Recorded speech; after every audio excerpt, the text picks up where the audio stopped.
Dozens of Russian diplomats have been expelled from consulates and embassies around the world following the poisoning of the former Russian double agent Sergei Skripal and his daughter Yulia in Salisbury. Donald Trump has ordered the expulsion of 60 Russians from the United States and the closure of the Russian consulate in Seattle. Germany and France have both expelled 4 diplomats from their embassies after leaders of both countries strongly condemned the attack. In total, 14 countries have dismissed Russian diplomats. The UK has blamed Moscow for the attack and has already expelled 23 Russian diplomats from London. The President of the European Council, Donald Tusk, said the decision had been made last week to take coordinated action in support of the UK.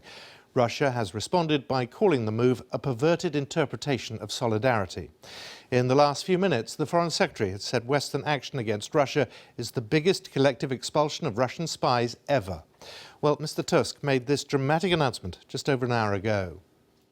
Last week, the European Council condemned in the strongest possible terms the recent attack in Salisbury.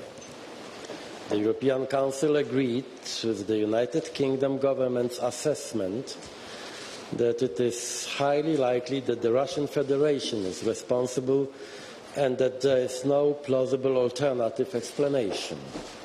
We decided to recall the EU ambassador to Russia for consultations. As a direct follow-up to last week's European Council decision to react to Russia within a common framework, already today 14 member states have decided to expel Russian diplomats. Additional measures, including further expulsions within the common EU framework, are not to be excluded in the coming days and weeks. Well, during a visit to Estonia, the Defence Secretary, GAVIN Williamson, said the support shown for Britain was itself a defeat for President Putin. The world's patience is rather wearing thin with President Putin and his actions. And the fact that right across the NATO alliance, right across the European Union, nations have stood up in support of the United Kingdom, as we have seen this unprecedented attack that was being led by the Kremlin.